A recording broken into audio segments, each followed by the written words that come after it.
안녕하세요. 자상하다고 믿었던 남편에게 거하게 뒤통수를 맞아버린 40대 여성입니다.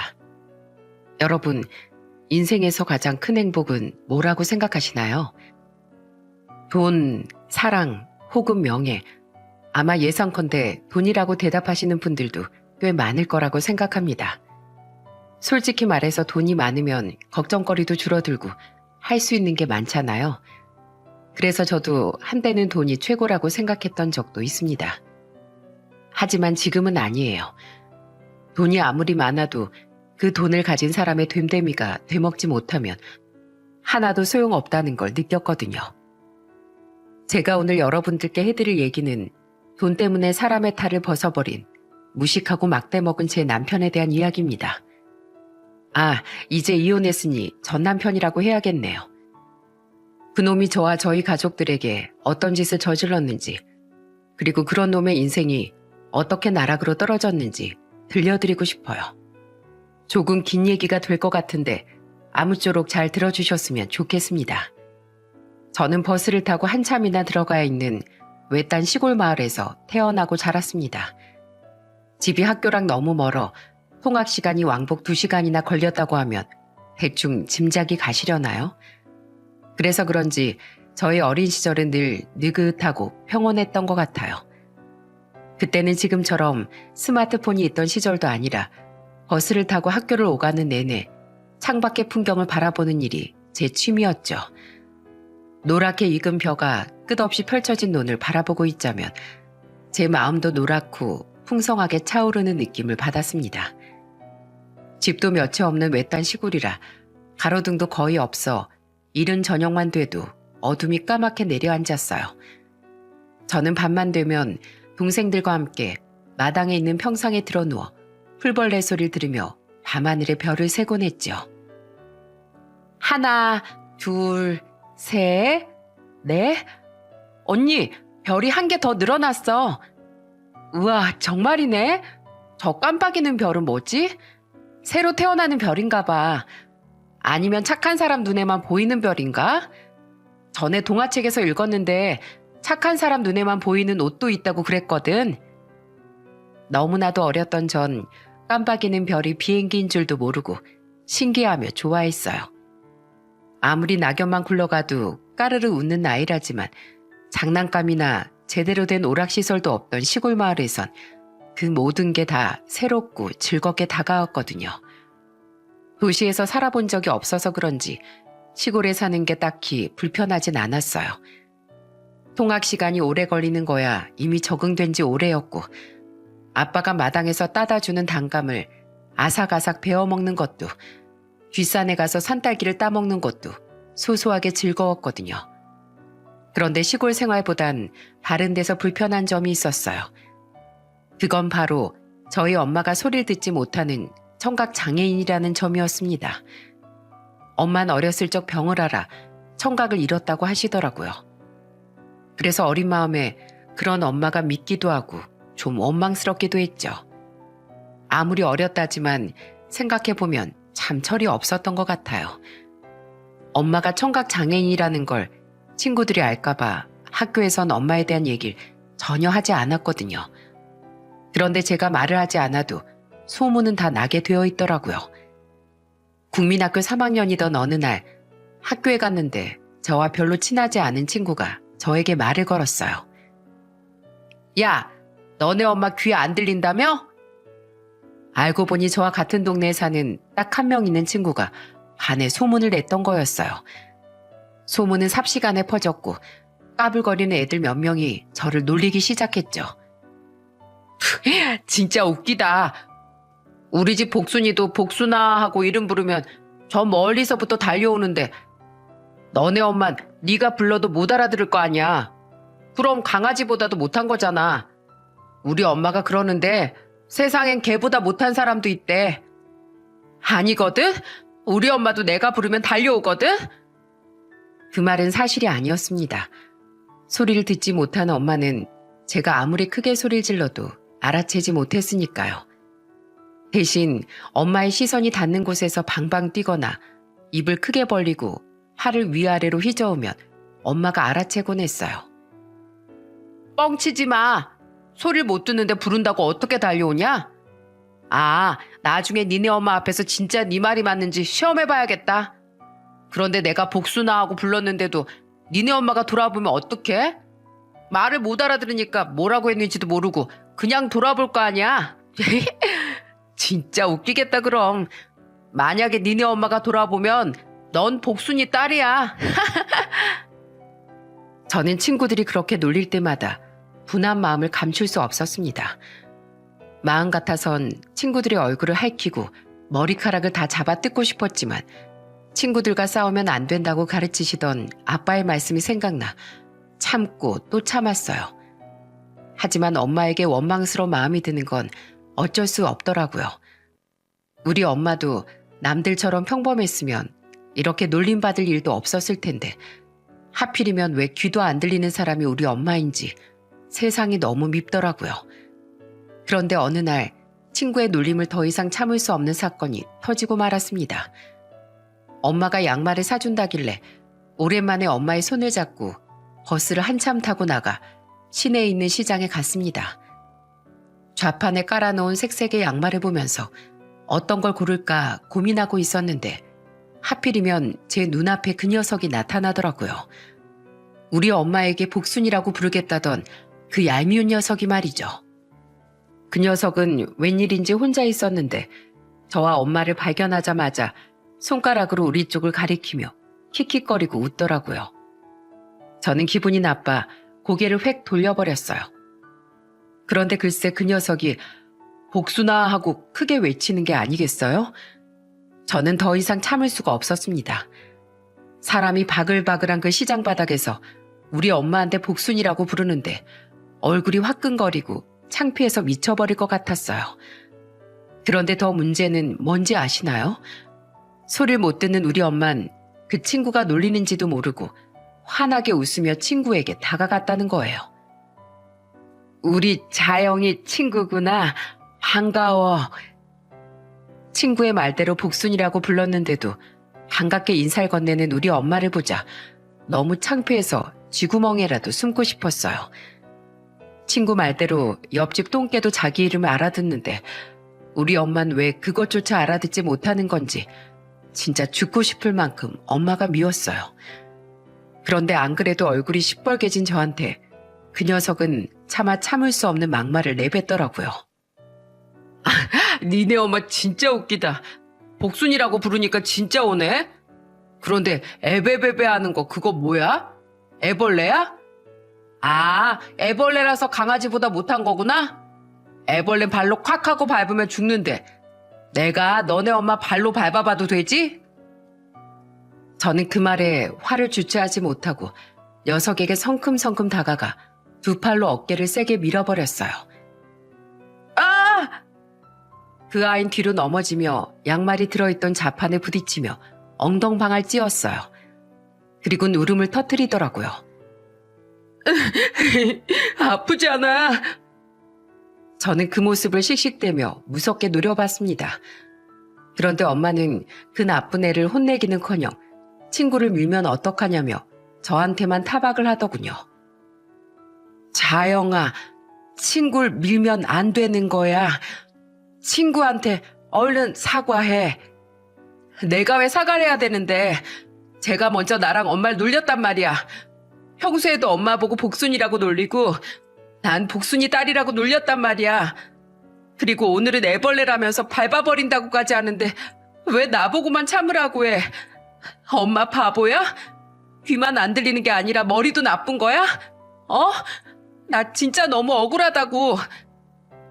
시장 바닥 한가운데서 악을 쓰며 소리를 지르는 저를 보고 엄마는 당황한 표정을 지으셨어요. 무슨 말인지 알아듣지 못했어도 제가 많이 화가 났다는 건 아셨겠죠. 그러자 엄마는 더 이상 절 혼내지 않고 따뜻한 미소를 지으며 저를 꼭 안아주시더라고요.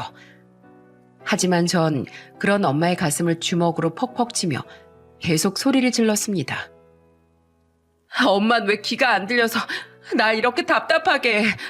난 엄마가 너무 미워. 엄마가 너무 밉단 말이야. 그날 집에 돌아온 전 너무 답답한 마음에 농사일을 하고 온 아빠에게 원망을 토로했어요. 아빠, 우리 엄마는 왜 다른 엄마들처럼 평범하지 못한 거야? 왜 내가 하는 말들을 들어주지 못하는 거냐고. 나도 다른 친구들처럼 학교 끝나고 집에 오면 학교에서 무슨 일이 있었는지 엄마랑 얘기도 하고 싶고, 잘 때 엄마가 불러주는 자장가도 듣고 싶은데 할 수가 없잖아. 자영아, 그동안 많이 속상했지? 그런데 엄마가 귀가 안 들리는 건 엄마의 잘못이 아니란다. 너희 엄마는 사실 남들보다 더 많은 소리, 그리고 좋은 소리를 많이 들을 수 있는 사람이었어. 그런데 어느 날 하늘에서 천사가 내려와선 사람들의 소원을 더 잘 듣기 위해 훌륭한 귀가 필요하다면서 엄마의 귀를 빌려간 거야. 엄마처럼 착하고 따뜻한 사람의 귀라면 보잘것없는 소원도 다 들어줄 수 있으니까. 그게 정말이야? 거짓말이잖아. 나 그런 거 안 믿어. 아니야, 정말이야. 그래서 천사들이 너무 고맙다면서 우리 예쁜 자영이를 선물로 내려준 거야. 그러니까 자영아, 엄마 너무 미워하지 마. 엄만 비록 소리 못 듣지만 누구보다도 널 사랑하는 사람이거든. 엄마도 자영이 너에게 많은 걸 해주지 못해서 많이 속상해하고 있을 거야. 그러니까 우리 착한 자영이가 엄마 좀 이해해주라. 아빠가 이렇게 부탁할게. 알았지?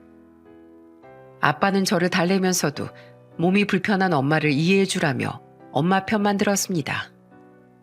하지만 어린 저에게는 그런 아빠의 진심보다도 엄마만 감싸고 도는 아빠의 모습이 답답하게만 느껴졌어요.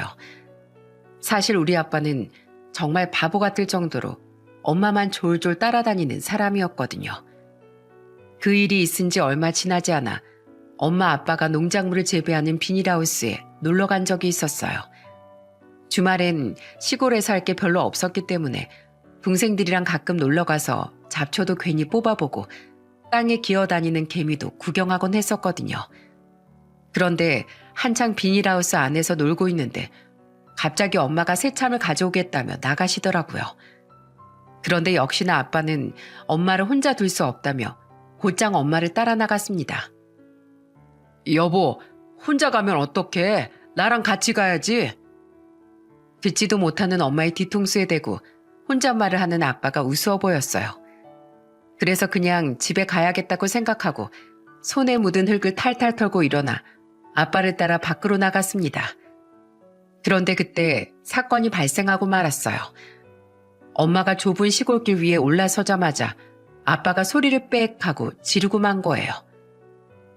안 돼! 여보! 얼른 비켜! 깜짝 놀라 고개를 들어보자 수풀에서 갑자기 튀어나온 커다란 고라니가 엄마에게 돌진을 하고 있었습니다. 하지만 귀가 안 들리는 엄마가 아빠의 비명을 들었을 리가 없었죠. 엄마는 아무것도 모른 채 집 쪽만 바라보며 발걸음을 옮겼어요. 저 고라니가 어딜 달려들어? 사람 무서운 줄도 모르니 고라니 새끼야. 으아! 아빠는 총알보다 빠른 속도로 고라니를 향해 달려들었고 꾸액 하는 비명소리와 함께 고라니의 육중한 몸이 아빠의 몸을 들이받았습니다. 하지만 나가 떨어진 건 고라니가 아니라 아빠였어요.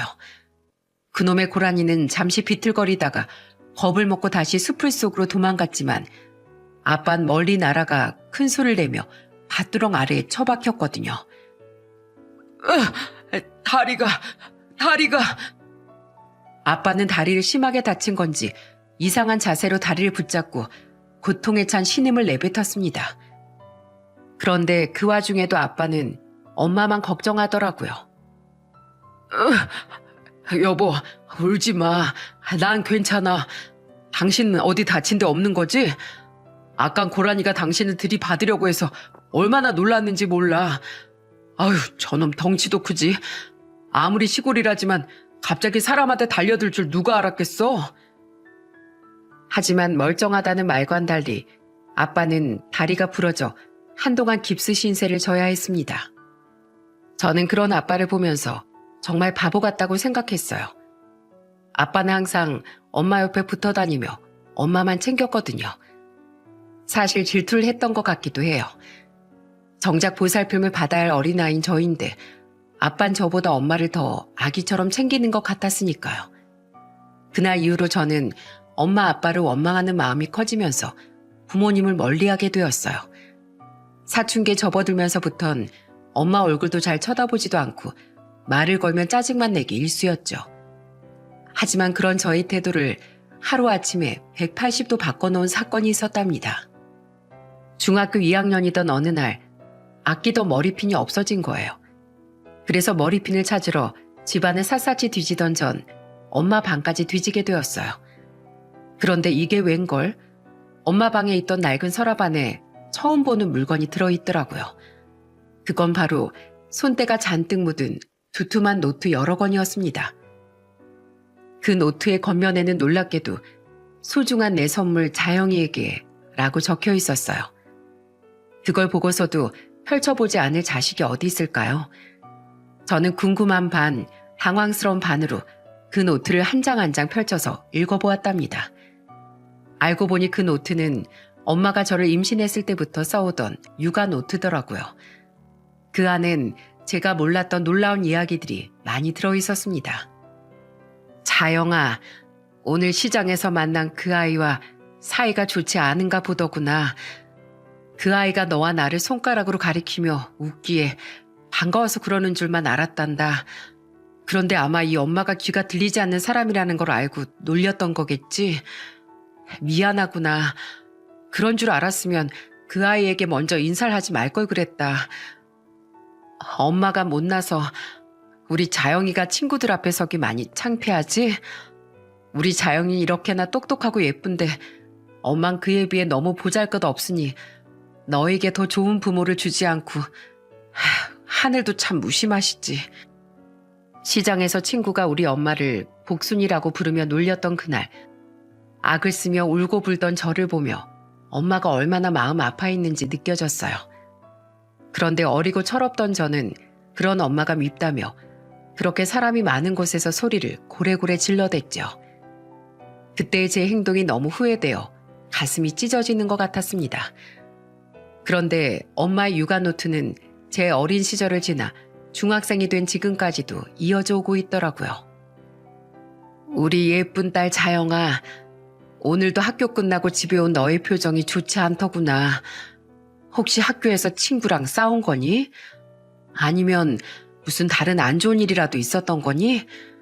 엄마만 보면 방긋방긋 웃던 예전에 넌 참 예뻤는데 네가 태어나고 처음 이 엄마를 향해 웃어 보였을 때 세상을 다 가진 것처럼 얼마나 행복하던지. 엄마는 그때의 기억을 평생 잊을 수가 없단다. 사랑하는 자영아, 엄마가 평범하지 못해서 미안해. 엄마 때문에 네 기분이 좋지 않은 것 같아서 마음이 너무 아파. 정말 미안해. 어린 시절 제가 엄마와 대화하고 싶었던 것처럼 엄마도 저와 도란도란 얘기를 나누고 싶었다는 걸 알게 되자 가슴속 깊은 곳에서부터 울음이 터져 나왔습니다.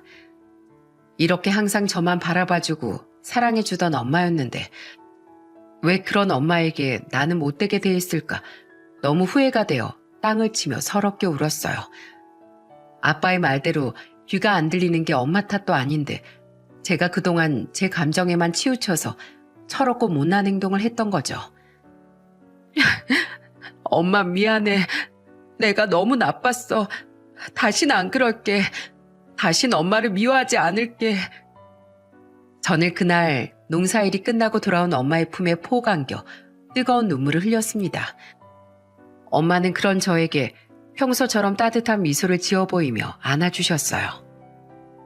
그 후 저는 과거의 행동을 반성하고 부모님과 다시 사이가 좋아졌어요.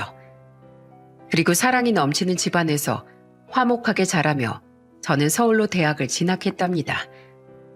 집안이 여유롭지 않아 학자금 대출과 아르바이트를 병행해야 했지만 문제될 건 없었어요.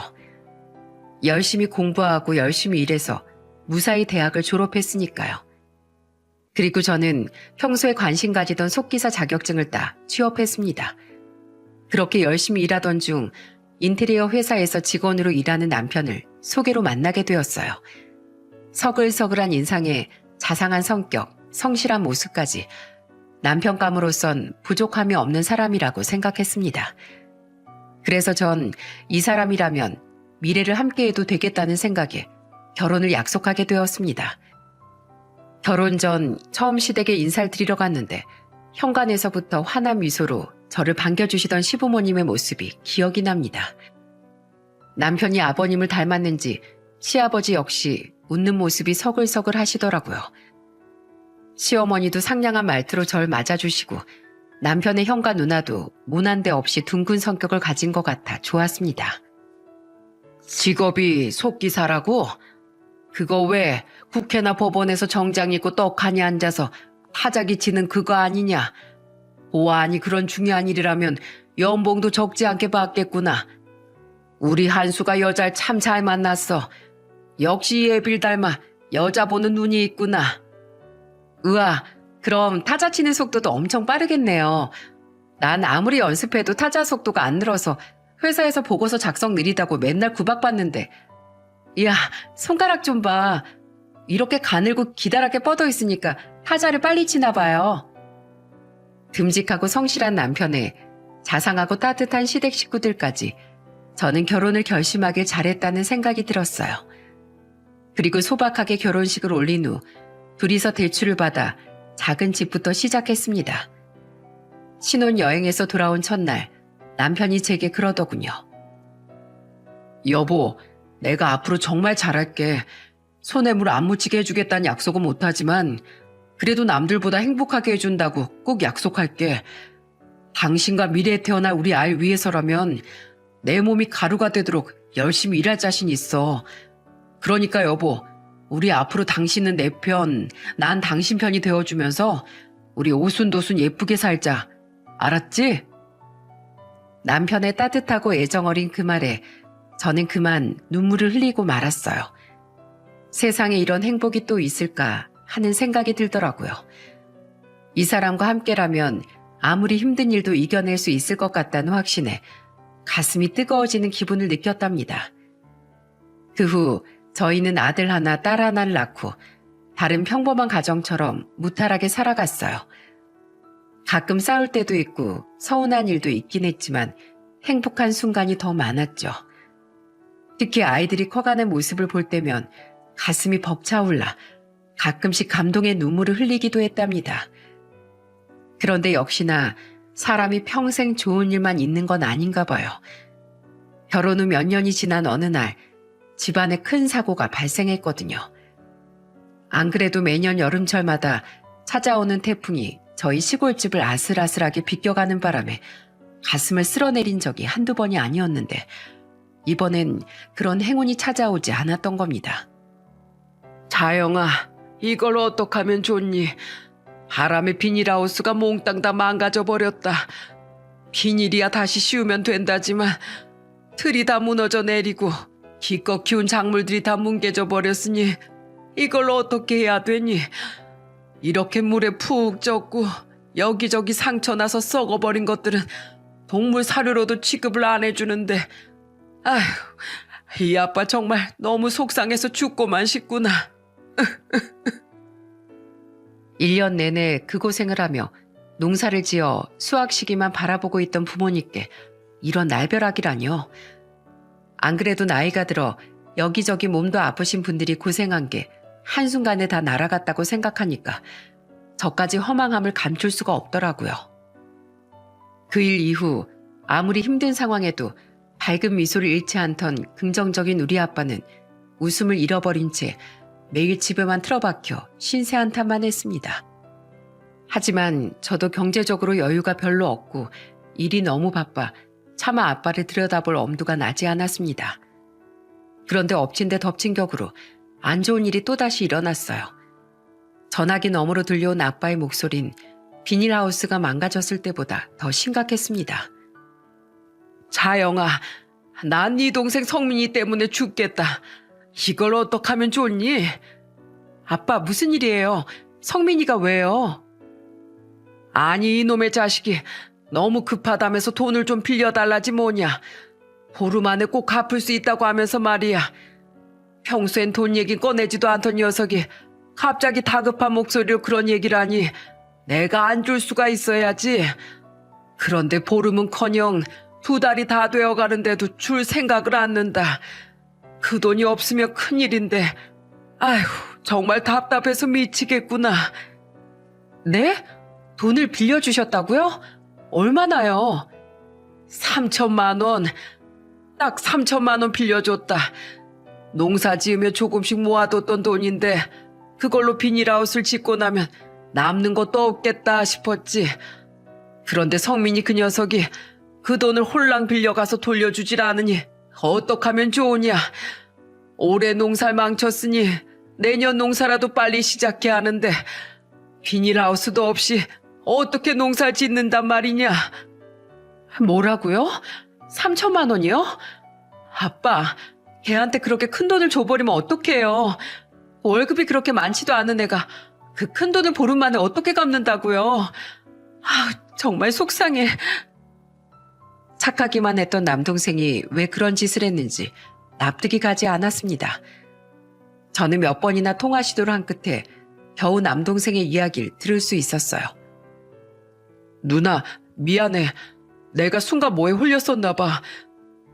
돈을 넣으면 원금 보장은 당연하고 2배나 되는 수익을 보장해 준다길래 정말 그런 줄 알았어. 그래서 대출까지 받고 아빠 돈까지 빌려서 다 넣었단 말이야. 아빠한테 너무 죄송해서 전화도 못 받겠어. 나 이제 어떡해, 누나? 난데없이 피해를 입은 건 아빠였지만 억장이 무너지는 건 남동생도 매한가지였죠. 저는 무너지는 그 둘의 모습을 보면서 마음이 너무 아팠습니다. 이럴 때 저한테 잃어버린 돈을 한 번에 턱 하고 메꿔줄 수 있는 능력이 있었다면 정말 좋았을 텐데 그러지 못하는 제 상황이 너무 원망스러웠습니다. 저도 남편도 돈을 벌곤 있었지만 2 아이를 키우느라 여유가 없었거든요. 결국 저와 여동생이 아주 작은 돈이나마 보태 아빠께 드렸지만 비닐하우스를 새로 짓기엔 턱없이 모자란 금액이었어요. 결국 아빠는 친척들과 지인들에게 돈을 조금씩 빌려서 겨우 몇 달 만에 작게나마 비닐하우스를 다시 지을 수 있게 되었어요. 그렇게 집안의 풍파가 어느 정도 지나가고 남동생도 다시 열심히 일을 해서 대출을 갚아 나갔습니다. 저도 직장도 다니고 아이들도 키우면서 평온한 시간을 보냈죠. 그런데 지나간 시간에 대한 보상일까요? 갑자기 남편에게 좋은 일이 생겼습니다. 여보, 이제부터 내가 사장이야. 우리도 이제 떵떵거리면서 살 수 있다고. 묵묵하게 오래 일하는 남편을 좋게 보셨는지 남편이 일하던 인테리어 업체 사장님이 남편에게 회사를 넘기기로 한 겁니다. 본인은 이제 나이도 먹을 만큼 먹었으니 힘든 인테리어 일보단 시골에 내려가서 전원주택 짓고 한적하게 살고 싶다면서요. 물론 공짜는 아니었습니다. 크지 않은 돈이지만 인수에 필요한 돈을 지불하고 남편은 어엿한 인테리어 회사의 사장이 되었어요. 여보, 너무 축하해. 이게 다 당신이 열심히 일한 덕분이야. 정말 사장님이 되다니. 나 지금 이 순간이 정말 꿈만 같아. 역시 당신의 성실한 모습을 보고 결혼하길 잘했다는 생각이 들어. 당신 우리 가족에게 없어서는 안 되는 정말 소중한 사람이야. 사장이 된다고 해서 다 좋은 건 아니지만 그래도 여태까지 남편이 밤낮 없이 열심히 일한 보상을 받았다고 생각하니 기분이 날아갈 것 같았습니다. 자랑스럽게 어깨를 쫙 펴고 다니는 남편의 모습을 볼 때마다 저도 모르게 웃음이 피식 나올 정도였어요. 그 후 남편은 사업 수완이 좋아 안 그래도 잘 되던 인테리어 업체를 우리 지역에서 가장 크고 유명한 업체로 키우게 되었어요. 그러자 그만큼 돈도 따라오더군요. 이제는 우리도 돈에 연연하지 않고 남부럽지 않게 살 수 있는 만큼 살림이 나아졌습니다. 그런데 돈이 생기자 사람이 변하는 건지 아니면 원래 가지고 있던 본성이 이제야 드러나는 건지 착하고 자상하던 남편의 성격이 점점 변하기 시작했습니다. 에이씨, 내가 지난번에 입었던 그 옷 깨끗하게 빨아서 다려 놓으라고 했지? 내일 내가 친구들이랑 모임 있다고 했어, 안 했어? 내가 뭐 집에서 놀아? 나도 일이 많아서 방금 퇴근했단 말이야. 당신은 집에 일찍 오니까 당신이 좀 직접 다려 입으면 안 돼? 아, 야, 내가 명색이 한 회사 대표인데 내 손으로 직접 옷을 다려 입어야겠냐? 그리고 너, 자꾸 너도 일한다 어쩐다 하면서 생색내는데 꼴랑 달에 400만 원도 안 되는 돈 벌면서 유세 부리는 거냐 지금? 앉아서 타자기만 두드려 대는 년이 어딜 돈 잘 버는 서방님 앞에서 유세 떨어? 유세 떨긴.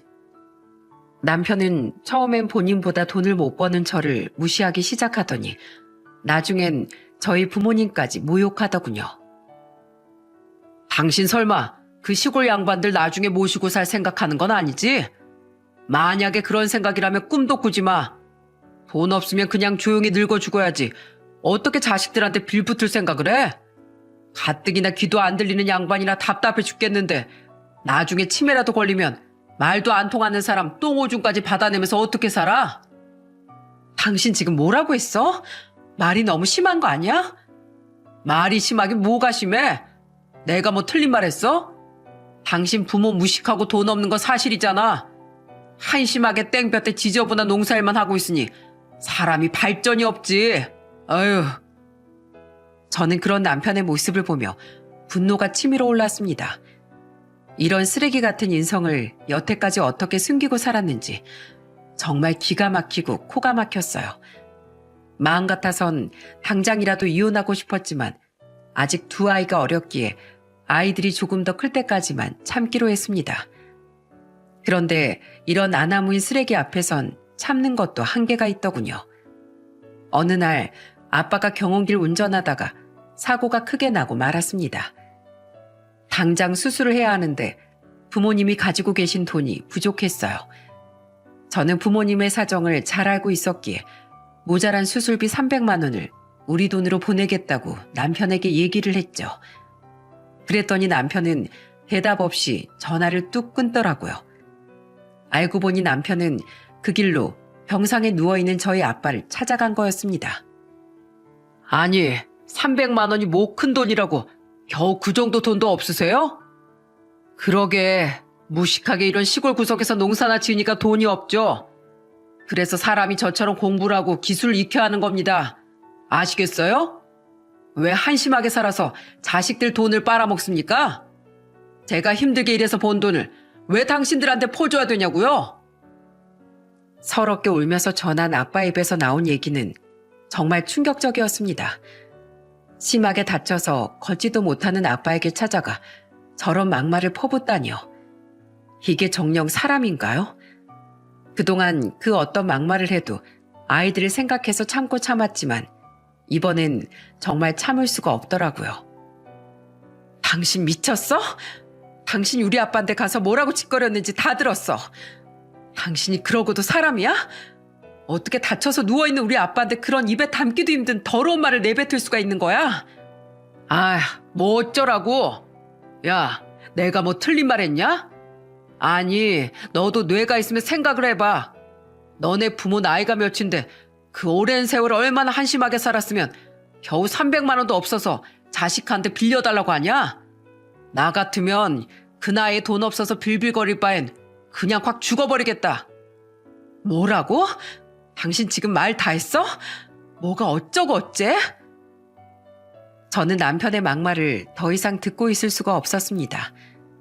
결국 저는 남편에게 알리지 않은 채 제 명의 통장에서 수술비보다 더 많은 금액인 1,000만 원을 뽑아 아빠에게 보내드렸어요.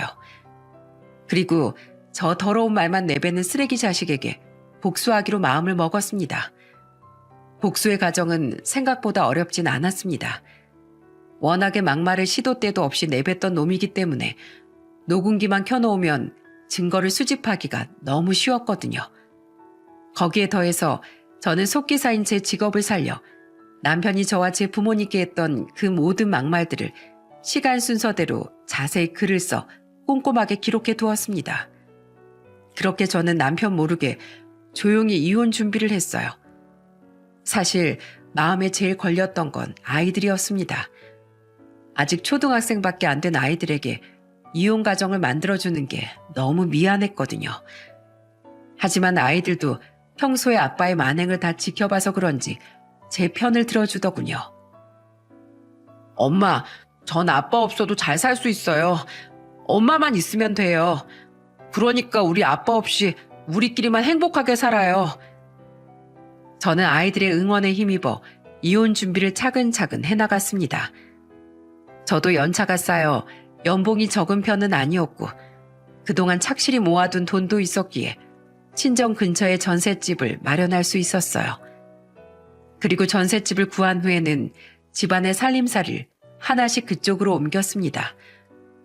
워낙에 집에도 잘 안 들어오고 집안에 관심도 없던 남편은 살림살이가 조금씩 없어지는 것도 알아채지 못하고 오히려 집안이 깔끔해 보인다며 좋아하더군요.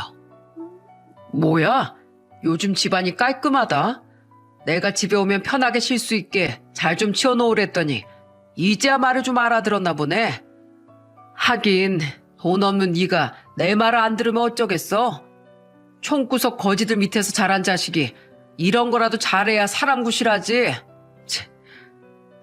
저는 그런 남편을 무시로 일관하며 제 할 일만 묵묵히 해나갔습니다. 그런데 어느 날 남편이 단가가 큰 인테리어 공사를 맡게 되어 기분이 좋다며 한턱 쓴다고 하더군요. 물론 저희 친정 식구들은 빼고 시댁 식구들만 초대해서요. 저는 드디어 때가 왔다는 생각에 아이들을 친정으로 보낸 후 약속 시간에 맞춰 식사 자리에 나갔습니다. 그런데 역시나 먼저 도착한 남편은 시댁 식구들에게 저희 부모님 욕을 하고 있더군요. 그 시골 양반들은 이런 데 데려와봤자 먹을 줄도 몰라. 평생 산에서 풀이나 뜯어먹던 양반들이 뭐 이런 고급 일식집을 와봤겠어? 사람은 원래 분수에 맞게 살아야 되는 거야. 몸에 맞지도 않는 거 억지로 쳐넣다간 탈이 나게 되어 있는 거라고. 특히 그 귀도 안 들리는 병신 노인은 더더욱 그렇고. 저는 듣다 못해 문을 벌컥 열고 들어가 남편의 얼굴에 준비한 고소장을 던져버렸습니다. 남편과 시댁 식구들은 깜짝 놀란 얼굴로 저를 쳐다보더군요. 뭐라고? 우리 엄마가 귀 안 들리는 병신이라고? 아니, 우리 엄만 귀로 듣는 소리 못 들어도 내 마음의 소린 잘 들어주는 세상에서 제일 훌륭하고 좋은 엄마야. 진짜 병신은 우리 엄마가 아니라 너랑 네 부모님이겠지. 넌 돈에 눈이 멀어 옳고 그른 것도 구분 못하는 쓰레기의 상병신이고 너희 부모는 그런 너의 본 모습을 알아보지도 못하는 눈먼 병신이니까. 뭐? 상병신에 눈먼 병신? 이게 보자 하니까 진짜 내 머리 꼭대기까지 기어오르네. 어? 야, 너 미쳤어? 귀 안 들린 네 엄마처럼 너도 어디가 어떻게 된 거 아니야? 그래 며느라, 너답지 않게 이게 도대체 무슨 험한 말이냐. 진정하고 자리에 좀 앉아라. 아니요, 진정할 필요도 없고 진정하고 싶지도 않아요. 어머님 아버님도 다 똑같아요. 아무리 아들이라지만 장인 장모한테 저런 모욕을 하는 인간을 어떻게 가만히 놔두실 수가 있어요? 아들이 돈을 퍼다 주니까 어머님 아버님도 저희 부모님이 만만하고 하찮게 보이세요? 정말 실망이네요. 그동안 헷갈렸는데 두 분을 보니 이제 알겠어요. 저놈은 돈이 많아져서 변한 게 아니라 원래부터 저런 쓰레기 같은 본성을 가지고 있는 인간이었다는 걸요. 그 부모의 그 자식이니까요. 이런 미친? 야, 너 말 다 했어? 너 일이 따라 나와. 아주 네가 이혼당하고 싶어서 작정을 했구나. 빈털터리로 쫓겨나봐야 정신 차릴래? 아니, 이혼당하고 싶어서 작정을 한 건 내가 아니라 너겠지. 내가 방금 던진 서류 똑똑히 읽어봐. 네가 그동안 나와 우리 가족에게 했던 그 모욕적인 말들 내가 싹 다 정리해서 법원에 제출했으니까 애들도 당신 같은 아빠는 필요 없대. 그러니까 당장 내 눈앞에서 꺼져. 당장 이혼해. 저게 지금 뭐라는 거야? 이혼? 야, 감히 네 입에서 이혼이라는 말이 나와? 저는 마구 악을 쓰며 질러대는 그놈을 뒤로 한 채 방문을 쾅 닫고 그곳을 나와버렸습니다. 이혼이란 얘기에 얼굴이 사색이 된 시부모님이 달려나와 저를 붙잡았지만 저는 매몰차게 뿌리쳤어요. 그리고 저는 그 길로 미리 싸둔 짐을 가지고 아이들이 기다리고 있는 전셋집으로 향했답니다. 그 후 이혼 소송은 무탈하게 잘 마무리가 되었어요. 제가 증거를 워낙 꼼꼼하게 모아뒀던 덕이라고 하더라고요. 혹시 몰라 그놈의 폭언으로 인한 정신적 피해를 증빙하기 위해 병원 진단서도 끊어두었거든요. 재산 분할은 물론이고 위자료까지 받은 채 속 시원하게 이혼할 수 있었습니다. 그런데 전 남편은 저랑 이혼해서 살판이 났는지 애들이 잘 크고 있는지 궁금해하지도 않고 아주 호화스러운 생활을 유지하며 살아가고 있더군요. 가끔씩 궁금해서 전 남편의 SNS를 들어가 보곤 했는데 광이 번쩍번쩍 나는 외제차는 물론이고 해외여행에 명품 쇼핑까지 아주 갑부가 따로 없더라고요. 그거야 본인이 번 돈으로 사는 거니까 뭐 상관할 거 없었지만 그래도 지 자식인데 애들이 안부도 궁금해하지 않는 건 정말 괘씸했습니다. 그런데 역시 나쁜 짓을 하면 벌을 받는 걸까요? 전 남편이 잘 살든 말든 무시하고 아이들과 오순도순 산 지도 3년째 되던 어느 날 아주 통쾌한 소식이 날아들었습니다. 언니, 이거 형부, 아니 그 못돼 먹은 놈네 회사 아니야? 쓰레기 사기 업체라면서 인터넷에 글이 엄청 많이 올라왔어. 갑자기 연락이 온 여동생은 신난 듯 저에게 전 남편의 근황을 주절주절 말하기 시작했어요. 아니, 그 인간이 인테리어 시공한 집에서 물이 막 줄줄 새고 냄새가 너무 나서 가벽을 뜯어보니까 쓰레기가 잔뜩 들어있었나 봐. 그거 말고도 문제가 얼마나 많은지 피해자 모임 카페도 있더라고. 그 사람 같지도 않은 인간 하도 돈 많다고 거들먹거리길래 일이라도 잘하는 줄 알았는데 그것도 아니었나 봐. 언니, 그러지 말고 내가 이거 보내줄 테니까 한번 봐봐. 동생이 알려준 카페를 들어가 보니 아주 가관이었습니다. 저희 가족에겐 함부로 하긴 했어도 일은 성실하게 잘하는 줄 알았는데 그게 아니었더군요. 소화할 수도 없는 일정으로 여러 곳에서 시공을 맡아선 그걸 여러 하청업체한테 뿌려버리고 무책임하게 대응했다네요. 그 카페에는 전 남편의 회사에 대한 욕과 비난의 글이 가득했습니다. 이 업체 절대 쓰지 마세요. 분명히 한 달 안에 공사 끝낼 수 있다고 해놓고 2달이 지난 지금까지도 천장 다 뜯어놓은 그대로예요. 덕분에 제 날짜 이사도 못 가고 숙박업소에서 지내느라 피해가 이만저만이 아니네요. 분명히 계약할 땐 깔끔하게 잘해주겠다고 했으면서 이게 도대체 뭡니까? 타일은 다 깨져 있고 공사하면서 배선을 어떻게 잘못 건드렸는지 집에 불도 켜지지 않아요. 보수해달라니까 연락도 다 무시하고 도대체 어쩌자는 겁니까? 비싼 옷 입고 거들먹거릴 때부터 알아봤어요. 명함만 번듯하게 있지 완전히 사기꾼이라고요. 가게 오픈한다고 대출까지 받아서 의뢰한 건데 제 손엔 어떻게 보상해 주실 거죠? 그런데 전 남편은 다른 사람들의 피해는 모른 척하고 돈 없으니 배째라는 식으로 나오는 것 같더라고요. 정말 뻔뻔하기가 그지없더군요. 그런데 그게 저랑 무슨 상관이겠습니까? 이미 소송은 들어갔고 피해 보상 금액으로 추정되는 금액이 10억 가까이 된다고 하던데 돈 많은 사람이니까 뭐 알아서 갚겠죠. 그런데 그 많은 돈을 도대체 어디에다 썼는지 저에게 빌빌거리며 전화가 오는 날도 오더라고요. 여보, 혹시 돈 좀 있어?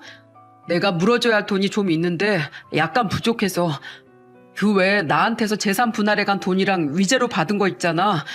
그거 좀 나한테 줘봐. 그거 어차피 내 돈이었잖아. 어차피 네 돈이라고? 그게 왜 네 돈이야? 내가 정당하게 법원에서 판결을 통해 받은 돈인데 왜? 네 피 섞인 자식들이 어떻게 크는지 궁금하지도 않으면서 돈이 떨어지니까 갑자기 헤어진 가족이 생각나든? 그렇게 돈이 필요하면 잘난 네 부모한테 가서 달라고 해. 그동안 네가 그 집에 퍼준 거 돌려받으면 충분하고도 남잖아. 그런데 전 남편은 제가 부탁을 거절하자 또다시 막말을 하기 시작하더군요. 에이씨, 야, 그 돈 네가 번 것도 아니잖아. 너 솔직히 그 돈 욕심나서 나랑 이혼한 거지? 사람이 화가 나면 험한 말도 할 수 있지. 돈 뜯어내고 싶어서 별것도 아닌 걸로 트집 잡아서 이혼 소송이니 뭐니. 아유, 아무리 네가 거지 집구석에서 자랐다지만 구질구질하게 그러는 거 아니다. 그래, 사람이 화가 나면 험한 말도 할 수 있지. 그러니까 나도 이제 너처럼 험한 말 좀 해보려고. 야, 돈 앞에서 눈에 뵈는 것도 없는 이 벌레만도 못한 인간아. 잘난 네 부모한테 그렇게 돈을 퍼주더니 돈이 없으니까 외면당하고 나한테 이렇게 빌려달라고 하나 보지? 아주 꼴 좋다. 그런데 넌 더 당해야 돼. 너같이 재활용도 안 되는 쓰레긴 그걸로도 모자라. 너 다시 내 눈앞에 띄지 마. 한 번만 더 연락하거나 찾아왔다간 그 더러운 말만 내뱉는 주둥아리 콱 찢어버릴 테니까.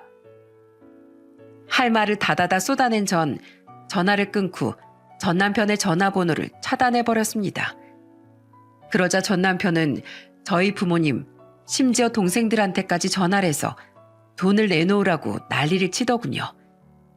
그래서 저는 가족들의 휴대폰에서 전 남편의 전화번호를 차단해버리고 혹시라도 집에 찾아오면 바로 경찰에 신고하라고 단단히 일러두었습니다. 다행히 집까지 찾아오진 않았지만 한동안 가족 모두가 얼마나 스트레스를 받았는지 모릅니다. 그렇게 전 남편이 어떻게 되든 말든 신경 안 쓰고 살고 있었는데 갑자기 예전에 알고 지내던 남편 친구에게서 연락이 오더군요. 재수 씨, 이혼했단 얘긴 들었어요. 한수 그놈이 재수 씨네 가족한테 돈 달라고 난리쳤다면서요? 아휴, 이혼은 했어도 사업은 잘 되는 것 같길래 잘 살겠거니 했는데 그렇게 여자에 미쳐서 돈을 흥청망청 쓸 줄 누가 알았겠어요? 보니까 여자들한테 차도 사주고 돈도 막 뿌리고 다녔더라고요. 그러니까 소송에 걸렸는데도 물어줄 돈도 없죠. 아, 모르셨어요? 하긴 한수 그놈이 이런 얘기를 먼저 말할 리가 없죠. 가족들 명의의 차명 계좌로 빼돌린 돈이 있긴 했는데 그걸로 보상금을 물어주고도 부족하다고 하더라고요. 그래서 요새 친구들한테도 여기저기 돈을 빌리러 다니던데 그것 때문에 친구들 사이에서도 한수랑 엮이면 피곤하다고 말이 많아요. 재수 씨, 아무리 제가 한수 친구지만 정말 이혼 잘하신 겁니다. 아참, 아이들은 잘 있죠? 한수가 이혼하고 나서 애들 보러 한 번도 안 찾아갔다면서요? 아유, 아무리 돈이 좋아도 그렇지 그래도 아빠 둘인 해야 하는 건데 몹쓸 놈. 역시나 그 많은 돈을 다 어디에 쓰고선 저에게 돈을 빌리나 했더니 여자들을 만나고 다니면서 명품 사주고 비싼 술 처먹고 다니고 술집 여자들한테 차도 사주고 쇼를 하고 다녔더군요. 장인 장모한텐 10,000원짜리 티셔츠 한 장 사준 적 없으면서 모르는 여자들한테 차를 사주다니요. 정말 한심하기 그지없었습니다. 그날 이후로 전 남편의 소식을 들은 건 아직도 피해 금액을 다 물어주지 못해 빌빌거리고 있다는 것뿐이네요. 아마 그걸 다 갚지 못하면 감방에 가서 옥살이라도 해야겠죠. 돈 없다고 저희 가족을 무시하던 그놈이 거지꼴이 되어 죽지 못해 살아가고 있는 꼴을 보자니 너무 통쾌해 웃음만 나옵니다. 차라리 전 남편이 돈을 끝까지 구하지 못해 감방에 들어가게 되었으면 좋겠어요. 남의 눈에 피눈물 흘리게 한 못된 놈이니까 그만한 벌을 받아야 하잖아요.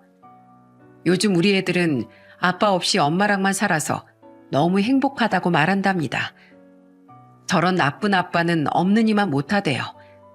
저도 아이들이 저를 믿어주고 지지해주는 만큼 아이들에게 부족함 없이 잘해주려고 노력하고 있어요.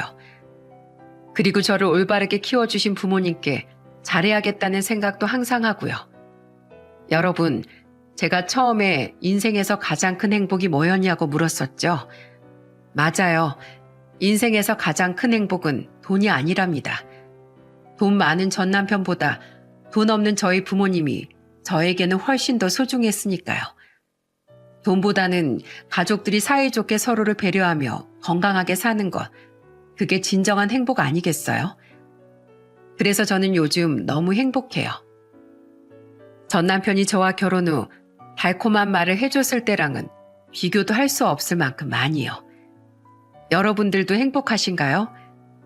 행복은 그리 멀리 있지 않다는 거 꼭 기억해 주세요. 여러분의 앞날에 항상 따뜻한 햇살만 비추기를 기원합니다. 저의 긴 얘기 들어주셔서 정말 감사합니다.